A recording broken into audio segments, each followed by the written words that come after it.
will be open throughout the program today for reporters to drop in any questions in real time. At the end, we'll spend a few moments addressing as many questions as we can. And thank you all again for being here today. I'm really looking forward to kicking off this discussion with so many of our leaders here in community. Excuse me one moment, I'm having a technical issue. Screen froze. There we go. Again, my name is Tanish Hollins. I'm the Executive Director of Californians for Safety and Justice. I'm a native of San Francisco, a survivor of crime who unfortunately lost two brothers to gun violence in San Francisco. I'm proud to be here today as a member of the largest network of crime survivors here in California, Crime Survivors for Safety and Justice. And I'm also honored to have standing with us today so many esteemed elected officials from Los Angeles and LA County, and also many of our coalition partners, survivor leaders, and community organizations.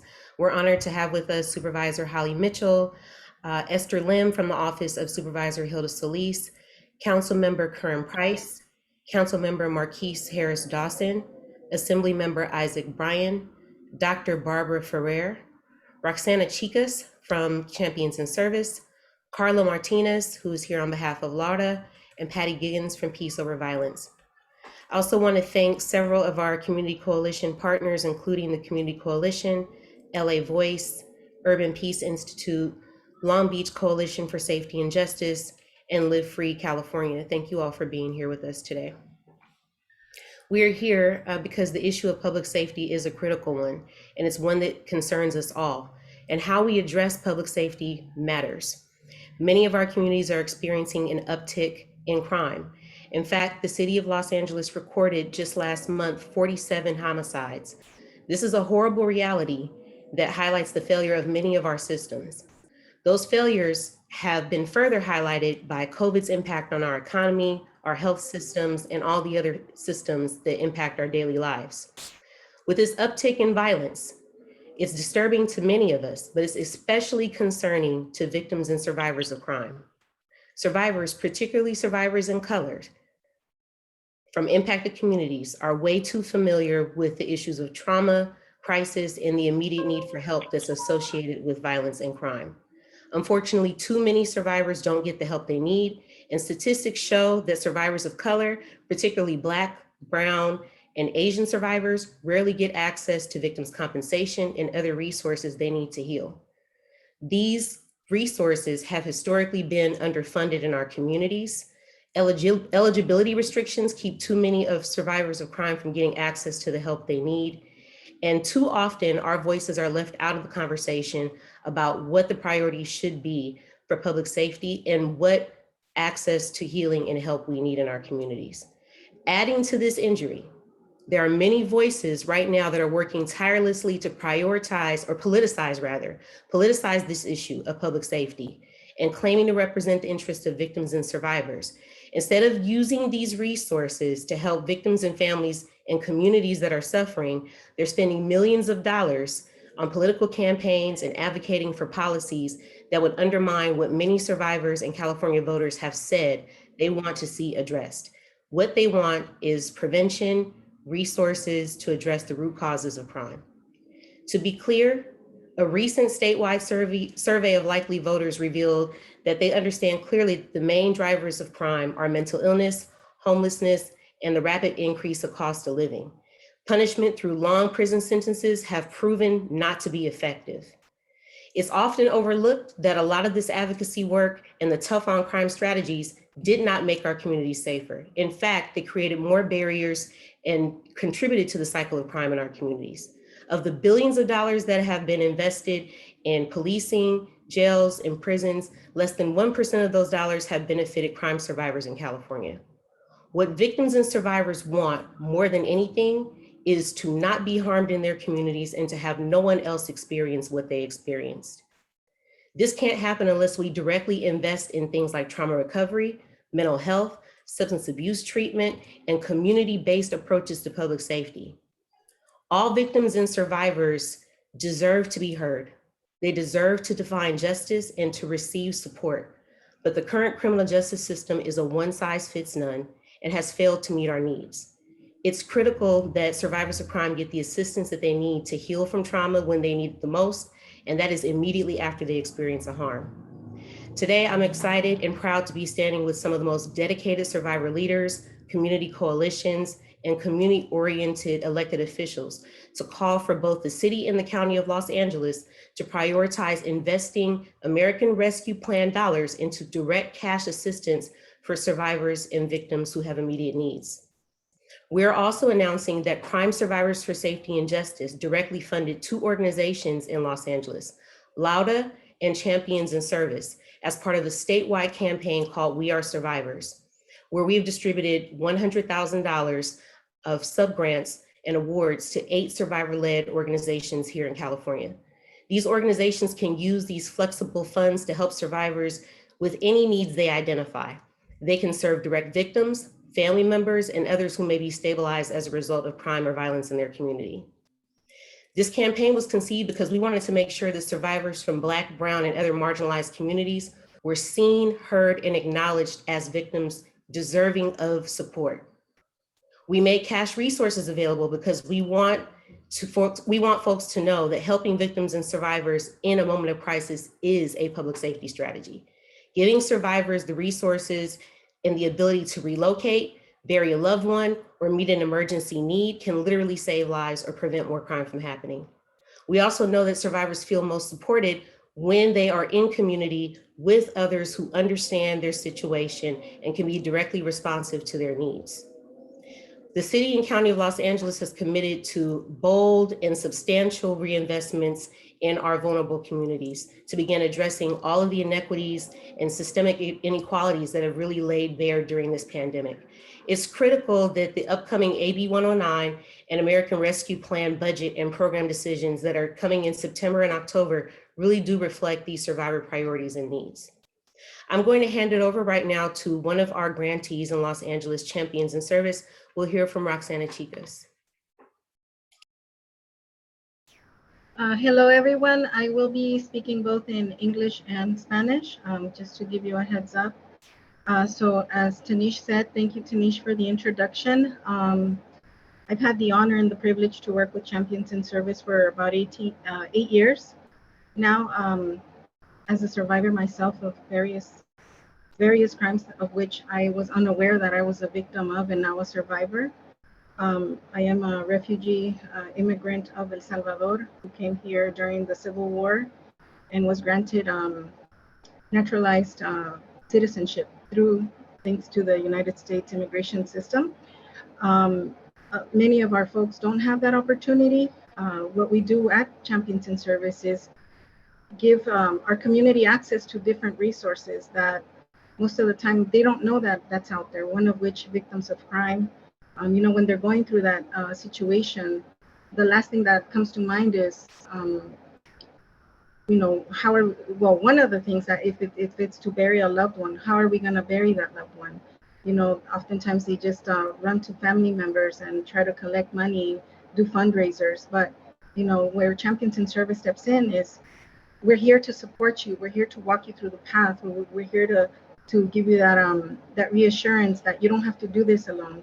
That we connect them to the victims advocate, whether it's through different law enforcement agencies, depending on where they live. In my own experience and the experience of our community, I also feel that unaddressed trauma, it only lingers, and it's unaddressed trauma that's gonna linger to generation. I was blessed enough to say that I ended the cycle of violence through seeking mental health services. But not all of our families, not all of our community members know of these services, again, because they don't know that these services are available to them. So, Champions in Service, myself, I would say I'm honored to give them and privileged. And it's, for me to be able to say, here's, call this number, I'll call for you, let's call together, let's do a conference call. And right now with COVID, it's been so hard, just to, a phone call it's not enough, it's not sufficient, but we make it work. I'm just giving them that reassurance that they're gonna get through from this end of the street we're just going to give them that push so they get to the other end of that street, to the other end of the side, to the other end of the bridge. For myself, I'm glad to say I'm that not just glad, but to be a part of CSSJ as a member, preparing for this day. I didn't even see that the day was coming. It's here, and I'm so grateful for Jonathan Lewis for the invitations that he's been extending, because the moment is here and I get to speak to you all, and I thank you for giving me the opportunity to speak to you, and I hope that you have all in attentive ears to hear to what we have to say to every one of us on this panel. As part of the Survivors Campaign We Are Survivors campaign, as Tanish said, we were granted funds to assist our survivors. We can't help every single family, but a few that are able to get that funding, access to those funds, one of which is to pay for unpaid bills, unpaid rent. So many of them come to mind that there's one that, because he was assaulted in the streets of Los Angeles, he became disabled, undocumented, an immigrant from Honduras, doesn't have access to any of the resources that most undocumented, or not undocumented, but immigrants have. Why? Because there's absolutely no resources available to him. There's no stimulus. So we step in and we provide groceries, we provide the basic needs, of toothbrush, so that's where we step in, and we you're gonna do this, we're gonna help you through. And that is on my end, that's how we're able to help these families. And on the other hand, I'm gonna go ahead and translate over and move over to Spanish. Buenas tardes, yo soy Roxana Chicas, yo represento la organización de Champions in Service, ubicada en el Valle de San Fernando. Tengo el honor y el privilegio de decir que tengo 8 años con esta organización, sirviendo a la comunidad como sobreviviente y ahora como servidora de la comunidad, sirviendo a nuestra comunidad por la gracia de Dios.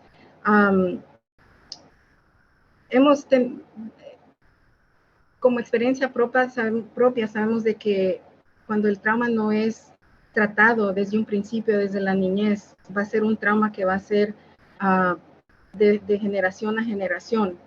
Y la única manera que ese trauma va a ser atacado es recibiendo servicios como para salud mental, para tratar cualquier cosa que no fue tratada desde la niñez. Y para eso estamos nosotros, para ayudarlos a conectarlos con esos tipos de servicios, ya sea para tratamiento de abuso de drogas, para salud mental, para algo tan sencillo como comida. Nosotros, afortunadamente y gracias a Dios, tuvimos la oportunidad de recibir fondos a través de Californians for Safety and Justice, o Crime Survivors for Safety and Justice, de recibir fondos para ayudar a la comunidad, para tener asistencia directa de fondos para ayudar a estas familias. De cierta manera, ayudamos a ellos a darles dinero para que puedan pagar un mes de renta que estén atrasados para seguir viviendo, salirse del lugar donde sucedió un crimen, para poder relocarse a un lugar donde pueden empezar de nuevo su proceso de sanación. Ahora pero eso es solamente una forma de ayuda, pero hay mucho más que hacer por estas familias.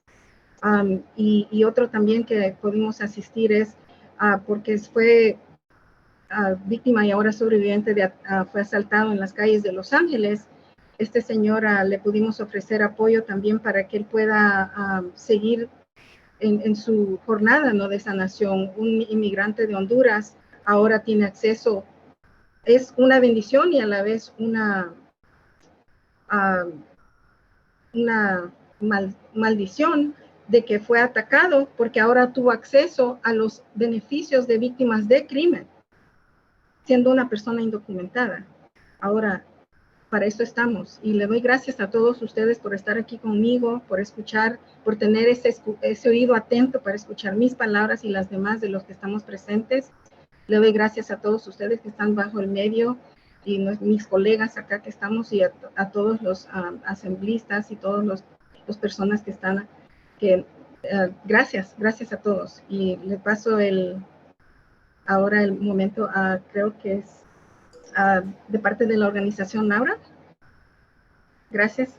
Thank you, Roxana. Thank you so much for also speaking to our audience in Spanish. We appreciate you. We realize that we are running a little short on time, but we're off schedule a bit. So I'm going to move us forward to our next speaker, who is Carla Martinez from Lauda. If you could speak briefly about the importance of these funds for your organization. Absolutely. Thank you very much. And I'll cut it short. Laura. When we think about Laura, we think of a name. We think of something like that just comes and says, okay, well, here's Carla, Laura. After civil ruthless acts. And in Laura's organization, the purpose is to be of service, to continue to promote that healthy. And one of the questions that I have for the team and for everyone, because we're honored to bring this conversation into our elected officials, how are we measuring safety? Are we measuring by providing services? Are we measuring the safety because there was another person that wasn't shot? A little bit of, with due respect, again, representing and honored to speak on behalf of Adela, who's on the line, and I'm not gonna let her get away. Just speaking on behalf of an organization that does the work, that does the real work. How do we get our resources when the family needs it? Let's say something happened, creator forbid, to one of somebody that I know. Do I need the resource now, or do I need it yesterday, or do I need it a month from now? Something that we're really pushing for is that survivors don't need to find a therapist. If we're really talking about trauma-focused work, we need to have a therapist. We need to have somebody that is gonna support that healing process. The longer that we take in providing a service, the longer that the healing is gonna take. And in my privilege and my honor to speak on behalf of Laura's organization is, okay, well, here's somebody who was down due to a drive-by shooting, and then fast forward, the mom, fast forward 9 years later, here's the daughter due to the same thing. So what are we doing as a community? Are we really empowering? One of the things, Anish, and we've had conversations as a CSSJ team, are we using the right language? Not everybody knows what trauma-focused work is. Not everybody knows what well, you know, I'm gonna use this word because this is what appeals to XP services. No. So are we using the right language? Are we really promoting and elevating the voice of our youth? In Laura's organization, there's the situation right now, and in May of this year, during the pandemic, somebody lost a life due to gun violence, and the twin sisters stayed behind. What did Laura's organization did? Adela's organization did? Provided support. Said, okay, you're not gonna sunk in. You're gonna get engaged into positive activities. You're not gonna do this. You're gonna evolve into this and this and all of the beautiful things that they did.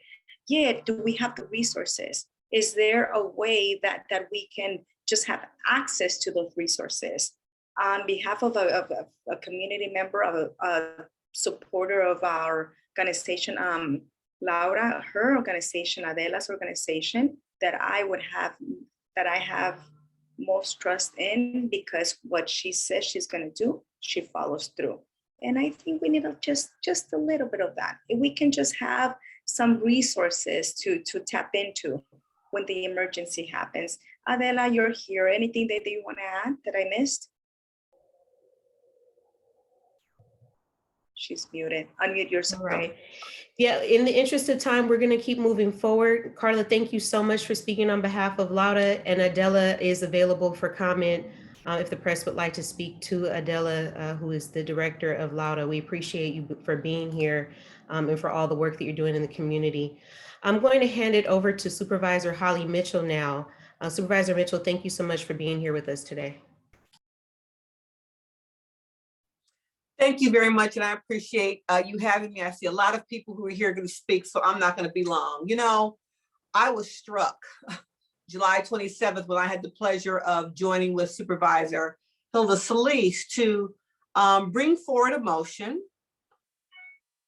that provides protections for surviving families from law enforcement harassment and retaliation. Pretty straightforward message that asks that the CEO and others identify ongoing funding necessary to continue the LA County Board of Supervisors established family assistance program to support families following an in-custody death or fatal use of force by law enforcement. And to have the sheriff of LA County call in and basically reprimand board of directors for using the term victim in acknowledging what folks who die at the hands of law enforcement are victims. And he lectured us for 3 minutes and told us that those people aren't victims, that because they died at the hands of law enforcement, that they should be considered suspects. Needless to say, took my breath away. And that's what we're fighting against. We are working towards a paradigm shift to acknowledge that we are no longer going to stand idly or quietly by and allow one group of survivors and victims to be pitted against another. That's not healthy or appropriate or what's productive from my perspective. So I'm proud to have stood with Supervisor Solis. I am proud of the record that I have earned and maintained 10 years in the legislature, actions I have taken since joining the board just in December, in continuing to elevate issues around criminal justice reform, how we right-size a system that has run amok for far too long, taking advantage and victimizing communities of color.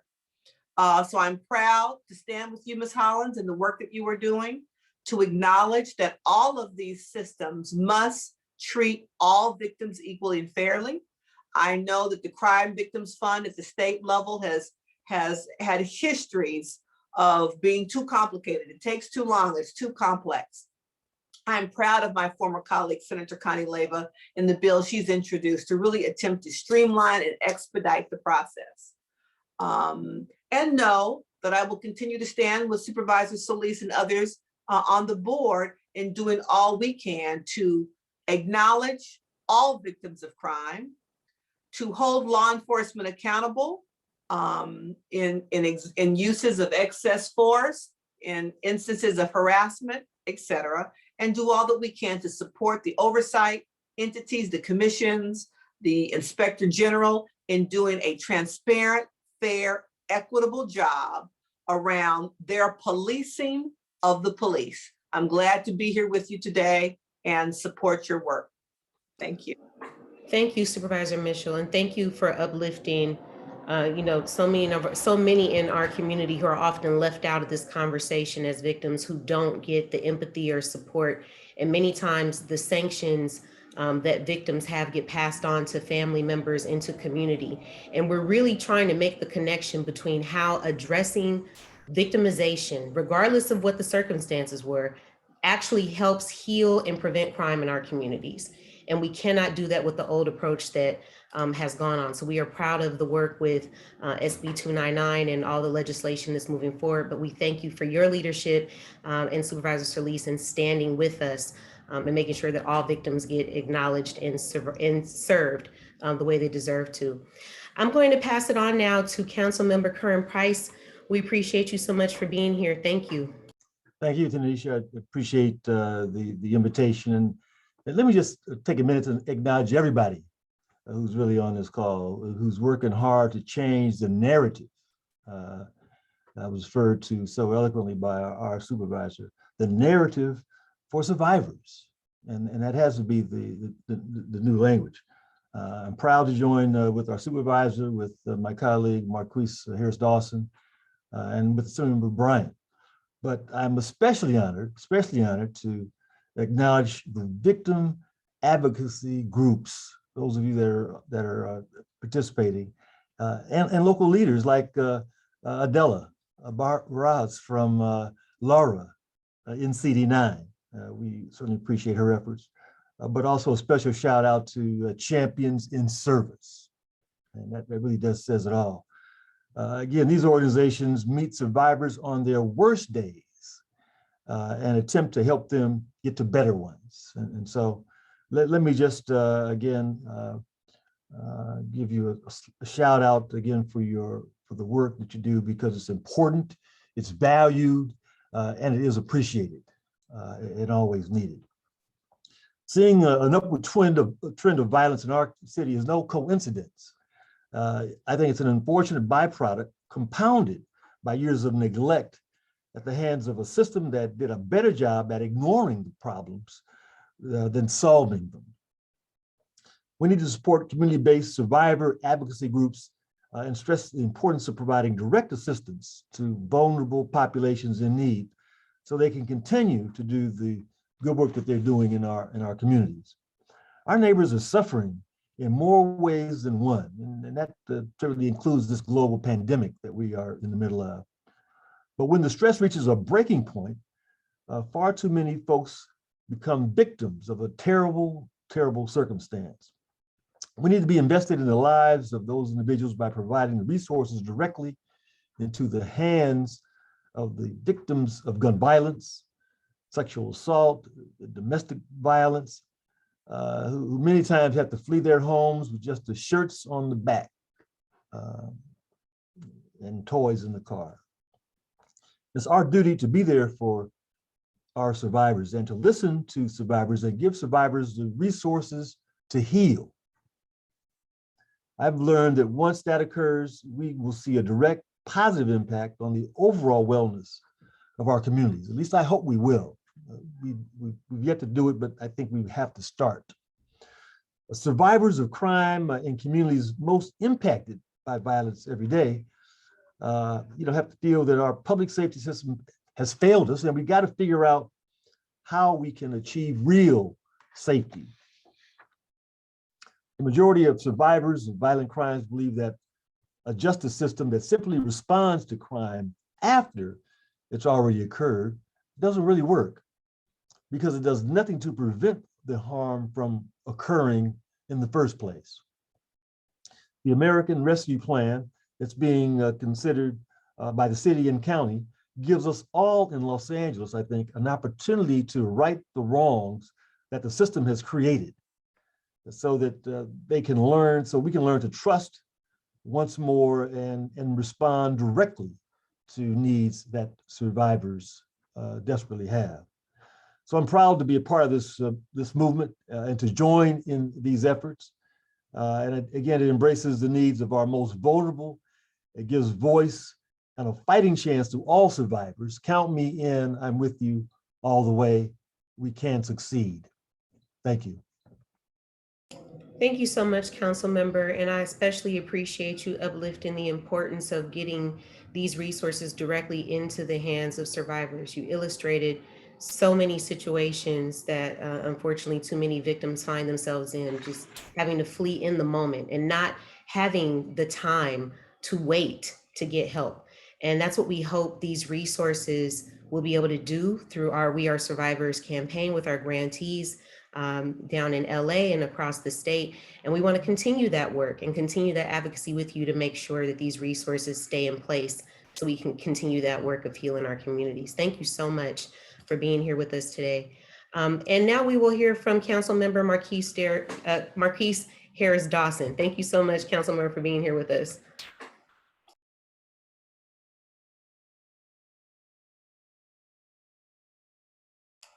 Council Member, are you here?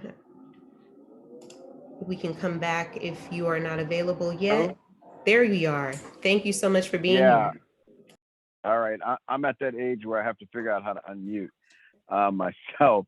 Thank you all so much for allowing me to be a part of this great announcement. I'm so proud to stand with you all as you confront what for many in our community has been an obvious problem or an obvious gap, and are standing in the gap and making sure our folks have what they need. Proud to stand with my colleague, Councilman Price, my brother, Assemblyman Isaac Bryan in Sacramento, or representing us in Sacramento, but especially proud to stand with the sisters, Sister Hollins and Chicas and Barajas, and my supervisor, Supervisor Mitchell, our Chief Public Health Officer for the County of Los Angeles, Dr. Ferrer, the Office of Hilda Solis, my good friend Patty Giggins from Peace Over Violence, and everyone else. It's, you know, in our role on City Council, what Karen Price and I have to do oftentimes is provide a financial reward for folks who will help identify the culprit of a crime, particularly when it's a particularly heinous crime. And it always struck me that not only does the city give a bunch of our resources, almost 60% of our resource, to the police department, then we pay individuals to help the police department do their work. And while we're doing that, I often wonder about the victims and where they are. Are they able to get resources? In our community, also often something traumatic happens to you, and they tell you, you know, don't cry, wake up the next morning, go to work, don't have an attitude, go to school, pull up your pants, don't act out at all. And in other communities, people get trauma-informed treatment, they get time off, they get other services automatically because of the economic class that they're in. And really what this fund does is says, just because you're poor doesn't mean these needs go away. In fact, these needs get even greater, as we saw exposed to the COVID-19 crisis.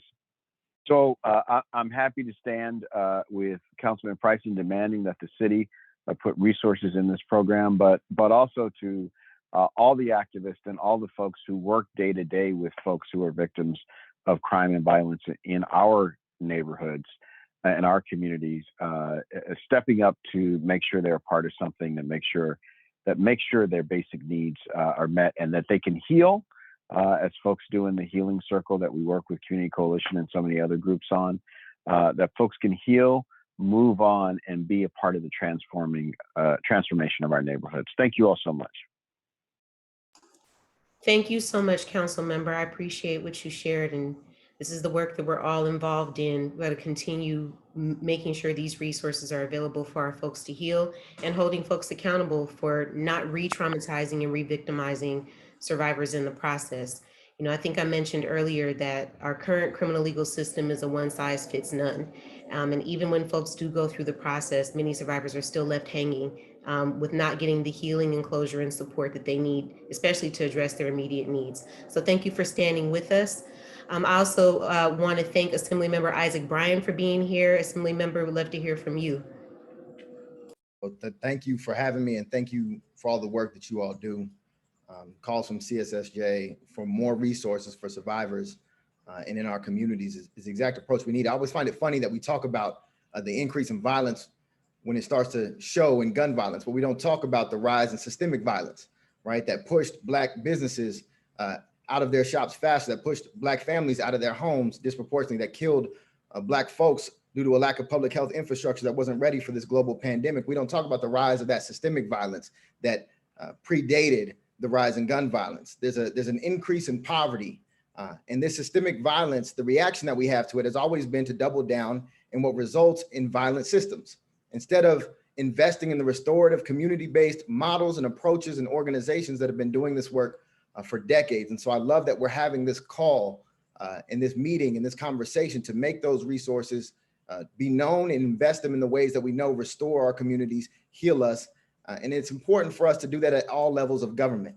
That's why in the City Council, I know Councilmember Karen Price is working very hard to address those who are victims of state-sanctioned violence and city violence when we blew up 17 homes in CD9 that resulted in the loss of life by somebody. I know that at the state level, we invested over $200 million into Cal VIP to make sure that we're doing violence prevention work, so we do it on the front end. I know that Marquise Harris Dawson is investing in gang intervention work in CD8 to make sure that we get on this on the front end, but I'm going to be very proud to usher in SB 299 here at the state level, because the Victims Compensation Fund has been discriminatory for a long time. Who's a victim?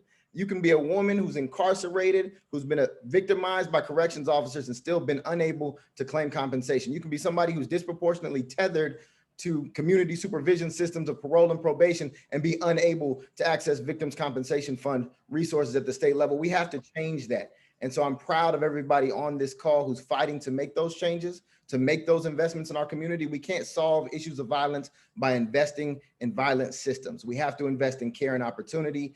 And that's exactly what we're doing. And I don't want to leave out the county. I know that Supervisor Mitchell has helped lead the charge to invest over $180 million into the Care First framework that we articulated when we passed Measure J back in November. Investing in care and opportunity is the way that we curb violence, not by investing in violent systems. And so I'm here to stand in this fight in solidarity, and I'm grateful to CSSJ for leading the charge. Thank you, Assembly Member, and thank you so much for stating that. You know, too many times community will come and say, we have a problem, and here's a solution that we're proposing to address this problem. And the solution ends up being co-opted, and the resources end up getting redirected to systems that have not helped us, that have shown over and over again that they failed to meet our needs, especially when it comes to Black, Brown, and other marginalized communities. So thank you for uplifting that. And it is important that we continue removing barriers and ending discrimination. We have to help people understand how this is directly related to public safety. Unaddressed trauma, mental health issues, not getting immediate support when there's a crisis leads to violence, and violence is a public health issue. And so I'm really glad that we have Dr. Ferrer here, Dr. Barbara Ferrer, because this is an important thing that we want to uplift of this public health framework around this discussion. This can't continue to be a political conversation about whether or not we're taking the right approach. It's about whether or not we are actually moving forward an agenda that will keep our community safe and well in the long run and advance equity. So I want to push this over to Dr. Ferrer. Thank you for being here. Oh, no, thank you so much for inviting me to join you today. And I want to affirm our commitment to working with you to ensure that ARP dollars and other resources are leveraged to support crime survivors and community-led violence intervention and prevention efforts. I'm extraordinarily blessed to work for Supervisor Holly Mitchell and Supervisor Hilda Solis, whose visionary leadership and commitment to support community-led public safety in LA County makes it possible to ensure that the voices of those most affected are leading the efforts and that they have access to resources to address these long-standing injustices. And I want to extend my thanks and deep appreciation to Assemblymember Bryant and Council Members Price and Harris Dawson for their leadership throughout the city of Los Angeles. Notably, however, the most courageous work to bring about sustained change has been championed by survivors, residents, and their community organizations. And I want to acknowledge the powerful coalition of leaders that are gathered here today. I want to thank Californians for Safety and Justice for advancing important systems and policy change.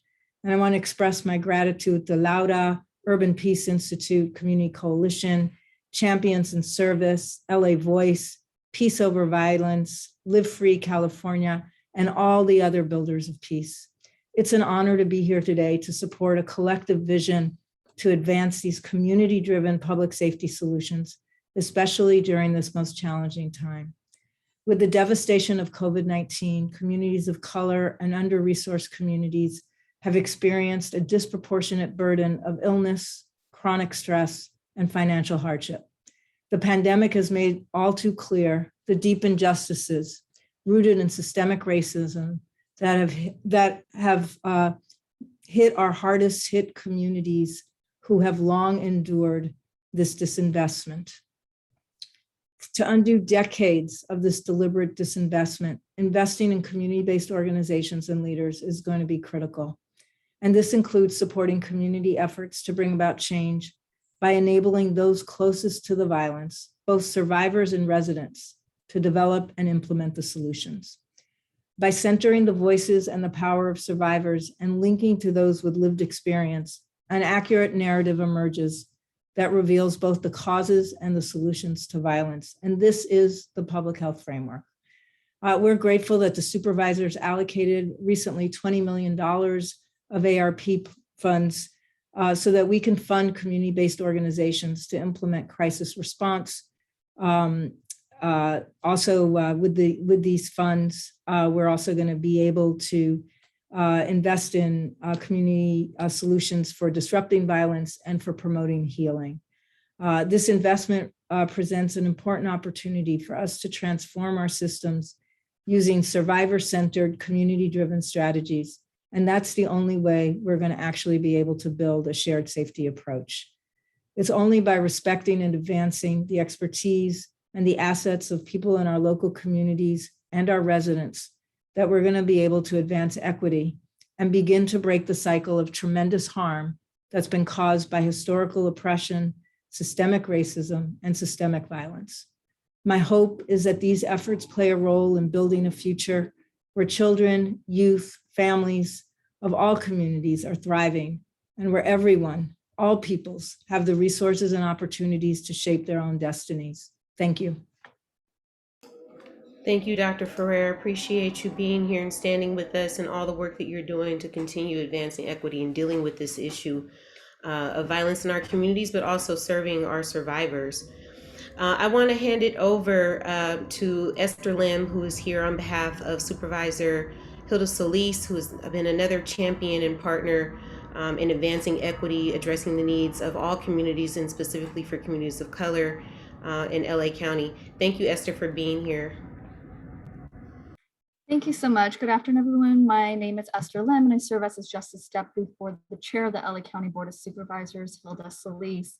She represents the 1st District, covering areas like East LA, Pico Rivera, Pomona, Azusa, and parts of LA City.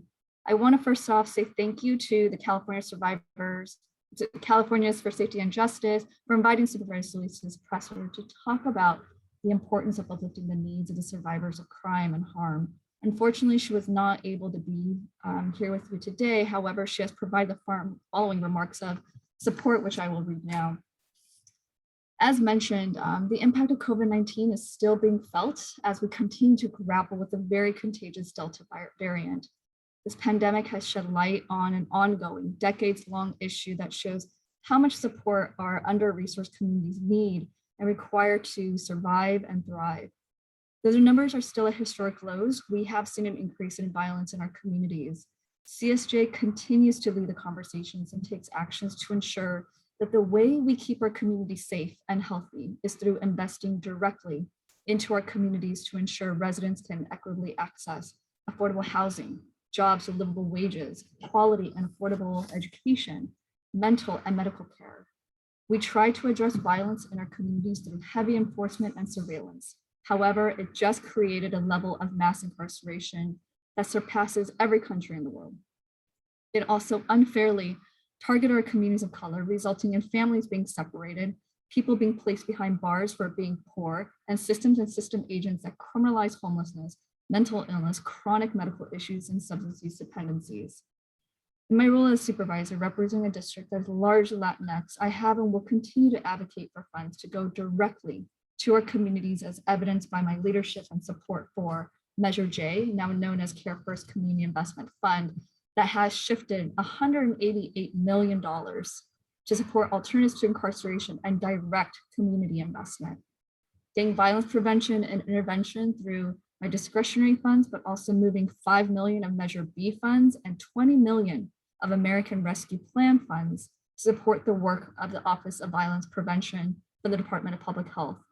Promotoras, who are trusted and credible messengers who engage with our communities to provide information on services and resources provided by the county. I also want to recognize that when we talk about survivors of crime, this is also inclusive of those who have been harmed by members of law enforcement. I personally have heard stories from surviving families who have had loved ones killed by the LA Sheriff's Department, and they, despite years later, still face intimidation and harassment by the deputies. As I've said before, families have a right to mourn. They have a right to feel supported. They have a right to services. As Supervisor Holly Mitchell mentioned, I put forward motions to support our families and ensure that deputies who engage in misconduct, which includes intimidating and harassing families who have been vocal of their harms, are held accountable. I recognize that the safest communities are those having overwhelming services and resources that exist to support residents when they need it. I can imagine how hard it is for survivors to seek help and talk about their trauma, but I'm grateful for organizations like CSJ that provide the safe space and platform for victims to shift to survivors. I'm also very excited about their We Are Survivors grant program that will put money directly into the hands of those who need it most. I know how important financial support is, as I've requested American Rescue Plan funds to support surviving families of violence, and in my latest motion have asked the CEO to find sustainable funding for the Family Assistance Program that provides grief counseling, support for burial costs, and other services that are needed for families to heal. When we listen to survivors, when we trust survivors, when we believe survivors, when we give survivors the resources to heal, we will see a direct positive impact on safety and wellness in our communities. Again, thank you, CSJ, for the amazing work that you do. Thank you. Thank you, Esther, and thank you to Supervisor Solis for your tireless support on the issues of the needs of survivors in our communities. And I thank you for the work that you're doing around the Family Assistance Program. I know that we still have a long way to go to make sure that those resources are being accessed by our community and that our community has a close relationship to the providers.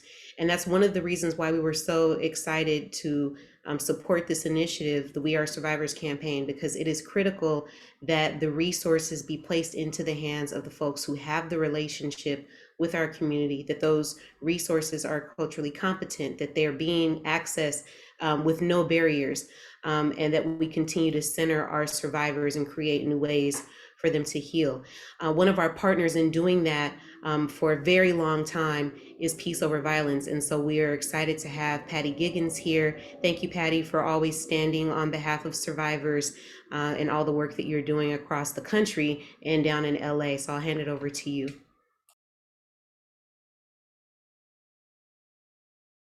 Patty, you're on mute.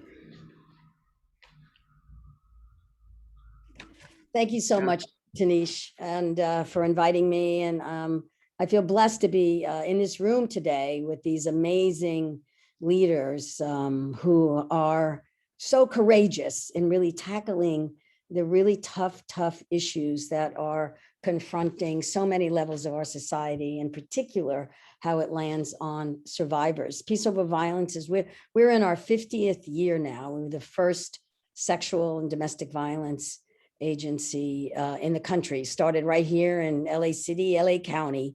And we've been in contact with, dare I say, over 5 decades, several millions of survivors.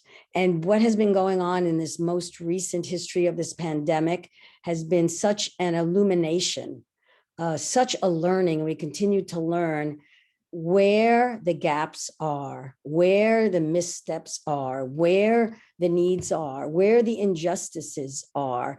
And one of the things I think that we're really learning more recently, because we've had an opportunity to experience at POV, giving some direct cash assistance to survivors and their families. We haven't really been able to do that before. Many of the CBOs, we have not ever been able to do that before. But recently we've been seeing that with the counseling and the case management, the emergency services, the support groups, all of those things that we do, often what's missing is that critical piece of dollars to keep someone in their home, they can buy diapers, they can buy food for their children. And so having the care monies that we've had, there's some foundations that have given us money. And Peace Over Violence now, we've set up our own Survivor Direct Release Assistance Fund, and we're giving a percentage of every fundraising campaign dollar that we bring in, putting in this fund so we can try to sustain this opportunity to support survivors directly with money. Somehow that has been off the table for so long because we live in such an untrusting society. And I want to give a shout out to, I really appreciate that Esther and Supervisor Solis and Supervisor Mitchell are addressing what happens to the families who lose loved ones at the hands of law enforcement for whatever reason. One of the first things that the Sheriff's Oversight Commission dealt with when we came into existence, I think it's almost 4 years now, was this issue of these families being treated as pariah. And we were working with the community groups and the families that came and gave testimony month after month. And I sat with so many families who lost loved ones 5, 7, 8 years and they were still in the same place of grief. very little healing. And that's because they're left out. They're invisible. More importantly, they're targeted as pariahs. So I'm really glad that this is really happening. Our commission has championed the family assistance program, and I'm hoping before my term is out as a commissioner that we will have a robust family assistance program for these families, even if we have to change state law. So I just want to close with just lifting up again this effort that's being led by CSAJ and everyone in this room and beyond, to really include all kinds of survivors, all kinds of survivors. There should be no pariah survivor, no pariah community. No one should be maligned because of what happened to them. All services need to be trauma informed, trauma sensitive, and resiliency focused.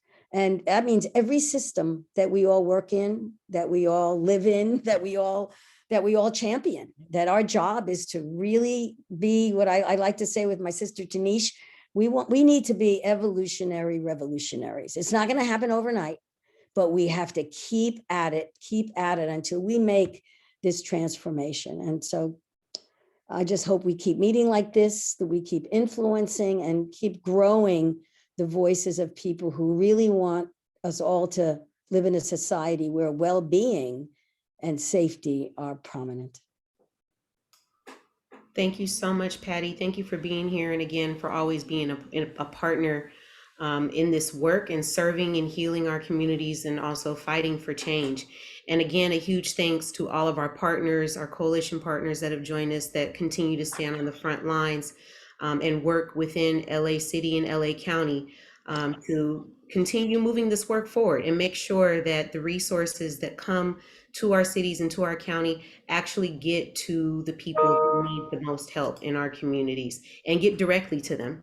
So I just want to reiterate, our purpose in being here today is to make sure that we continue to focus and elevate the needs of victims and survivors in LA County, and to make sure that when American Rescue Plan dollars become available to the county, that we prioritize direct cash assistance for victims and survivors, especially in communities that are hardest hit by violence, and that those resources should go directly to survivor-led organizations who can aid in the healing and safety plans in their communities. It's more critical than ever that these resources get to our people now, so that we can see better outcomes in our communities moving forward. I want to thank all of the elected officials who also joined us. I believe most are unavailable right now, but there was a question here in the chat for the electeds. If any of the county leaders, city and county leaders, have motions to ensure the ARP funds are dedicated to assist victims or other strategies. And so if any of our electeds here would like to respond to that, you're welcome to do so just in the few minutes that we have left. Ms. Lim can feel free to go into detail. Again, I was co-authoring the motion I referenced that we heard July 27th, where we are asking the CEO to identify a funding source. I think the ARP funds are very exciting and they're sexy. It's a bunch of money and it's the new money coming before us, but it's also one-time dollars. And so I don't want us to begin to look to ARP dollars in isolation. If these are issues and programs that are meaningful to us, they need to be in our core general operating budget. So I just want to remind us all that one-time dollars are great, but one-time dollars does not make systems change. We are working very hard. I did carry a motion to require that an equity tool, an equity lens be used in prioritizing how all ARP dollars are allocated and how all departments develop programs to use their allotment of ARP dollars. But Ms. Lim, if you have anything to offer, but I just want to warn us against looking to those one-time dollars to fund systemic change. Absolutely. Thank you so much for that, Supervisor Mitchell, and clarifying that ARP are one-time funds. And as Supervisor Mitchell mentioned, both Supervisor Mitchell and Supervisor Solis had not only requested, funding for the family assistance program that was mentioned in our respective ARP proposals to the CEO, but in the July motion, we also asked the CEO find sustainable funding, right? Not just one-time funding, but sustainable funding to make sure that we are providing support and services for all survivors, of crime and harm, including those who've been impacted by law enforcement violence.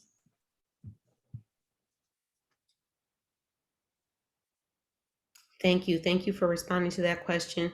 So just a reminder to the press, if there are still any here joined with us today, if you have additional questions for any of our electeds, please feel free to reach out to their offices directly.